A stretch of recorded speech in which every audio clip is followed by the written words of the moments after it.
Hello and welcome to the channel. I'm Don Mecca, and in today's video we're going to check out the largest black hole in the universe.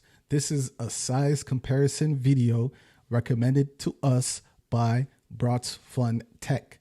Shoutouts to you once again for providing another cool video to check out.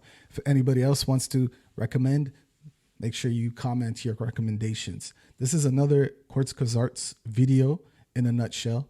Love this channel as always. Give it a like. Also, if you're into fascinating or interesting videos on the internet and watching reactions on them, make sure you subscribe and hit a like on this video also. Let's get into it. The largest things in the universe are black holes. In contrast to things like planets or stars, they have no physical size limit and can literally grow endlessly. What's amazing about this, before we really get into the video, Einstein, his equation, the E equals mc squared, predictions are made from that equation. And one of those predictions was that black holes exist. And it's so cool to me that from just a theory, an understanding of a basic principle, that other predictions could be made based on that. And they turn out to be true on things that are billions of light years or hundreds of millions of light years away from us. So that's super interesting. And what's even more interesting is that it defies all like prior understanding of our universe, of reality, that black holes could exist, where that gravity is so powerful that it creates these phenomena that essentially break the universe in that space. Reality, specific things need to happen to create different kinds of black holes, from really tiny ones to the largest single things in the universe. Apparently, the really tiny ones exist in abundance in the universe, but due to their nature, where they just absorb all light, they're hard to detect. How do black holes grow? And how large is the largest of them all?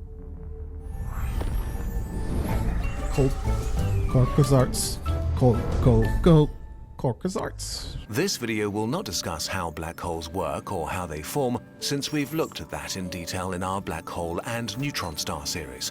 Do you guys want us to go check that out? Let me know in the comments. You can check them out afterwards.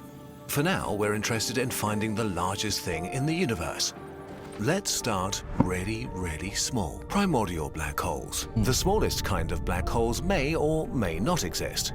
If they do, they're probably the oldest objects in the universe, older even than atoms. Older than atoms. They would have formed just after the Big Bang, when the universe was so dense with violent energy that any tiny pocket that was just slightly more dense than its neighbors could produce a black hole.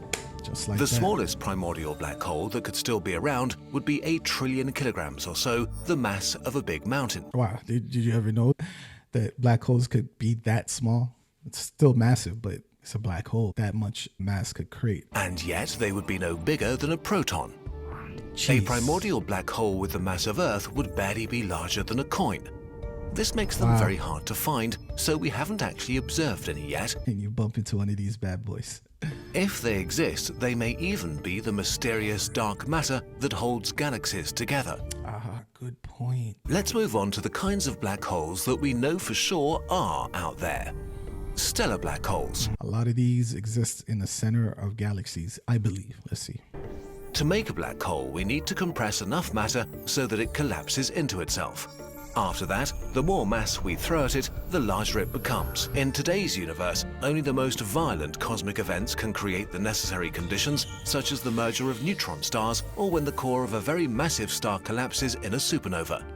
To have Kilonova, supernova. a unit to work with here, we'll use the mass of our sun, about 2 million trillion kilograms. The smallest That's a heavy bad boy. has 2.7 times the mass of the sun, which works out as a sphere around 16 kilometers in diameter, large enough to cover Paris. Another lightweight black hole is the companion to the V723 Mon red Called giant it lightweight, and you seen what just happened with the graphics? He called that lightweight. star. This star is 24 times larger than our sun, 30 million kilometers in diameter. Wow. And yet, it's thrown around by a tiny black hole just 17.2 kilometers wide. Unicorn. This tiny thing bullying the star is so much smaller that we can barely even show them in comparison. One of the largest known stellar black holes is M33X7. It currently spends its time eating a 70 solar mass blue giant bit by bit. As all that stolen matter circles towards the black hole, like water going down a drain, friction heats it up to temperatures high enough to shine 500,000 times brighter than. And that is why we're able to even see black holes, because of this disk creating so much light and radio signals. Our sun. And yet, X7 is only 15.65 solar masses and 92 kilometers wide, just big enough to cast a shadow on Corsica. The extremes, like the amount of power it punches per square inch in a black hole, insanity. To grow much larger, black holes have to either devour a lot of stars or, better, merge with one another. The instruments that make it possible to Why is that better? I guess it's an easier process or more powerful. detect these mergers are very new, so we're currently discovering a lot of exciting things, like two massive black holes that we detected in a galaxy 17 billion light years away. As they spun around each other violently, they released more energy in the form of gravitational waves than the combined light from all the stars in the Milky Way in 4,400 years. What? Imagine you could harness this type of energy. You just imagine. The new black hole they formed is about the size of. I think there's videos on people actually talking about how, in theory, we could do that with black holes. Harness the power of black holes to create power and energy. Germany, and is 142 solar. And near the end of the universe, maybe those black holes will be the only refuge where you'll still be able to get energy and power and harness and still have life exist. Orbiting a black hole. The masses. And here we hit a curious gap in scale. There are lots of black holes up to 150 solar masses, and then there's nothing for a long time. Until we suddenly hit black holes that are millions of times more. Why is that? Is there some kind of physics principle that causes this to happen? Or is it just that they're super rare, and on top of that, maybe our technology to detect them is not so advanced enough to in these sizes? But if we're detecting smaller, then that doesn't really fit. So do you guys know why? Why is there this huge gap in sizes until we are able to see another group of black holes? Let me know. Which is a bit confusing, because we had this idea that black holes are consistently growing and growing. But for the most massive black holes, this process is not fast enough to explain their existence today. The universe is simply not old enough for these supermassive black holes to have formed by eating stars and merging with each other. Something else must have happened. To explain how we got the largest black holes in the universe, we might need the largest stars that ever existed. Quasi-stars. Wow. To get a sense of scale, we can compare them to the largest stars that exist today. Our sun is like a grain of. Oh my God. What? Okay, in the last video where we're comparing stars, this was the largest one, Stephenson, the largest star in the universe. So physically speaking, not breaking physics laws, you could get much larger. That is very interesting. Sand next to them. We don't know if quasi-stars actually existed, but they're an interesting. Okay, it's a theory. Concept when it comes to supercharging black hole development. The idea is that the matter in the early universe was so dense that quasi-stars could grow to thousands of times the mass of our sun. So here's the thing, though. With the James Webb telescope, it was able to detect galaxies that seemed much more mature than it should be, just maybe millions or hundreds of thousands of years after the universe expanded. Let's see, when was this video released? 2 years ago. So even this might be out of date now. Maybe this needs to be updated as well, because he said explaining. So I was interrupted by a phone call. We're going to resume. I'm not exactly sure where we left off, so I'm going to have to check that out when I'm editing this video. But I'm going to just rewind a little bit and play from there. The idea is that the matter in the early universe was so dense that quasi-stars could grow to thousands of times the mass of our sun. The cores of these stars might have been crushed by their own weight so much to actually collapse into black holes while the star was still forming. Jeez. In contrast to stars today that would destroy themselves in the process, inside quasi-stars, a deadly balance could emerge. That is insane. What? Imagine a black hole in the middle of a star that is still intact. Gravity pressed the supermassive star together, feeding the black hole and heating the material falling in to such a degree that the radiation pressure kept the star stable. And so these quickly growing black holes might have been able to consume the quasi-star for millions of years and grow far bigger than any modern stellar black hole. Okay, that makes sense. Black holes several thousand times the mass of the Sun and wider than the entire Earth. These black holes might have become the seeds for supermassive black holes. The good stuff, supermassive black holes. Let's go. So now we arrive at the kings of our universe, the largest single bodies in existence. The centers of most galaxies contain a supermassive black hole, and they are monstrous. In the Milky Way, we have Sagittarius A star. That's our baby.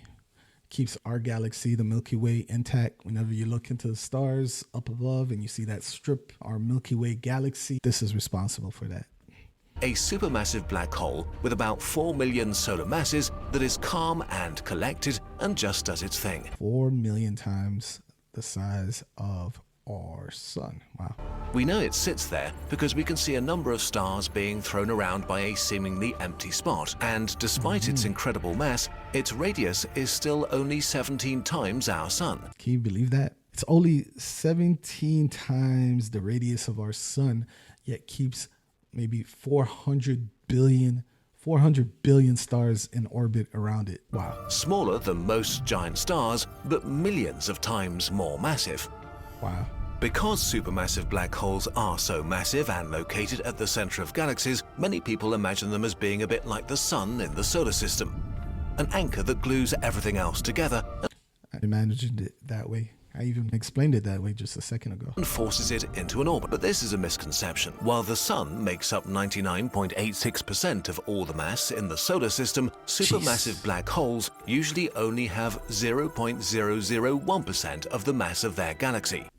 Wow, that's a huge contrast. Yeah, huge contrast in the concept of keeping something in orbit, but its gravitational force is still impacting all of it, no? The billions of stars in galaxies are not gravitationally bound to them. Wow, he just answered it just as I asked the question. Instead, it's the gravitational effect of dark matter which holds them together. Dark matter is doing it, okay. Many supermassive black holes aren't gentle giants, especially when they're feeding on the clouds of mass in their galaxy. The one at the center of the BL Lacerti galaxy is devouring so much material that it produces jets of plasma accelerated to nearly the speed of light. If Earth were orbiting this huge body, it would seem times larger than our sun in the sky, and we'd be burned to a crisp in seconds by its glowing hot accretion disk. At this point, black holes no fun. That black hole is no fun. Become so large that stars seem ridiculously tiny compared to them. The galaxy Cygnus A has a supermassive black hole with 2.5 billion solar masses and 14 billion solar masses. 2.5 what? 14.7 billion kilometers wide, which okay, this video is getting insane. The build-up was a little slow, but oh my god. would mean that if it took the place of our sun, it would swallow all the planets and stretch halfway to the edge of our solar system. What? What a waste of mass, really. It's devouring so much mass and material. Don't they say when any materials enter a black hole, all information is erased? Turns its disk into a kind of magnetic funnel, spewing gas out, making tremendous radio lobes towering over the galaxy, 500,000 light years in diameter. That's 2.5 Milky Ways wide. What? Another pretty large supermassive black hole sits in the galaxy Messier. It has 6.5 billion solar masses and was the first black hole we got an actual photo of. Or rather, of the glowing gas around the edge of a menacing shadow. This sphere of darkness is so large that it covers our entire solar system. The whole goddamn solar system. And yet, there is a scale even above these kinds of objects. Don't stop it. Stop it, Kurzgesagt. Objects, ultramassive black holes. Now we reach the most massive black holes, perhaps the largest single bodies that will ever exist. Goodness. These black holes have eaten so much that they've grown to tens of billions of solar masses. Tens of billions of solar masses. Their gravity the engine for a quasar, an accretion disk shining brighter than thousands of galaxies full of stars. Quasars helps us do a lot of calculations in space. So massive that they deserve a title of their own. Ultramassive black holes. The ultramassive black hole at the center of galaxy OJ287 is OJ. 18 billion solar masses. It's so big that it has a supermassive black hole nearly 40 times larger than Sagittarius A star orbiting it. What? Just picture the extreme levels out there in the universe. It is incomprehensible. The masses that exist, the bodies that exist, the phenomenons that exist at such extremes. This thing defies imagination and is really hard to compare to anything. It can comfortably fit 3 solar systems. 3 solar systems, and we could barely get to Mars. Side by side inside of it. Let's end this insane competition and get to the King of Kings. Ton 618. Whoa. You're telling me there's even bigger? A black hole that we can observe consuming galaxies worth of matter. This thing is eating galaxies, destroying whole galaxies. Is shining with the brightness of 100 trillion stars. Shining with the brightness of 100 trillion stars. Yo, what a waste. What a waste. But it's not a waste technically for us because we use it as beacons or landmarks to be able to calculate distances between things and the speed of the expansion of the universe. So they're very useful, but I say it's a waste in terms of like all that matter is trapped in there for eons, trillions of years, never to escape. Visible from 18 billion light years. Unless there's something else on the other side. But no, you're really just trapped in there away until you evaporate as Hawking radiation, right? It has an incredible 66 billion solar masses. A black hole so large that it would take light a week to reach the singularity after crossing the event horizon. Ooh. About 11 solar systems could sit inside of it. 11 solar systems. Okay, this is just becoming pointless now. Side by side, it may very well be the largest single body in the universe, but in reality, it's probably even larger. Since Ton 618 is so far away, we only see what it looked like 10 billion years ago. Oh my God. Oh my God. So this has been eaten for the last 10 billion years, and it could be maybe even twice the size. What? In any case, black holes are scary and mysterious and gigantic. They'll be here after everything else dies and growing larger and larger. Okay, now let's do the trip again. Are black holes the galaxies or the universe's recycling bin? From the smallest possible black hole all the way up to the largest. Wow. Primordial black hole. Unicorn. M33. Wow. Keeps going. Then we get to the Earth size and it just gets ridiculous. So that's the one in the Milky Way. Oh, BL. Oh my God. Every level, there's levels to this that just make the last level look so insignificant. It is mind freaking blowing. Tons.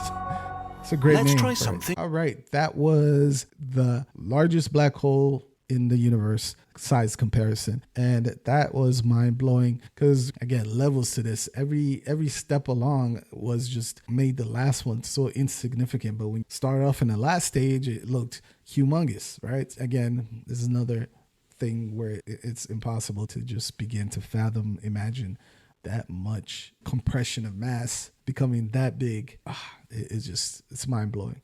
So Bratz Funk Tech also had a shorts that he recommended to check out after that, and that one's Oceans Explored versus Space Explored by Seekers of the Cosmos. Let's check that out. Here we go. The thing too is we know more about space than we know about our own oceans or something like that. And why is that? Why do we not explore? I guess because it's maybe easier to explore space than our own oceans due to the crazy pressures of underwater exploration. But now we got robotics, AI. We should get started to work on this. Yeah, this is not fair because it's just space most of the time is just empty. Jeez, spiral arms, local galaxy groups, local superclusters, cosmic web, uniform, but only 5% of the oceans have been explored. But I think that's changing with several things that people are doing. With the new technologies we have, I think this is becoming more and more accessible. It's just the crazy extreme pressures of getting around in the sea at those depths is, I don't think we had the technology to do that. You even see situations like recently that happened with the submarine that went to the Titanic crash location. It met its demise just after doing about 18 dives with that device. So it's very difficult. Whereas looking into space, all you have to do is look, right? And obviously compared to physically having to overcome a challenge. Whereas space, there's also challenges there too, but it's not as dangerous as this, right? All right. If you enjoyed these two videos, make sure to like, subscribe, leave a comment. Let me know what you think about black holes. What do you think? Do they take you to another reality? What happens once you pass the horizon, the event horizon of a black hole, right? To you, maybe you're suspended in time forever. You might experience time stop for you. I don't know. Which, actually, let me take that back. If you were able to stay intact, which you won't, you'd be ripped into pieces as you enter. But in theory, if you were, maybe you experience time not moving at all. But yeah, it's interesting to think about. Make sure you start the discussion. If you have any other videos you want me to check out, make sure you let me know. All right, see you in the next one.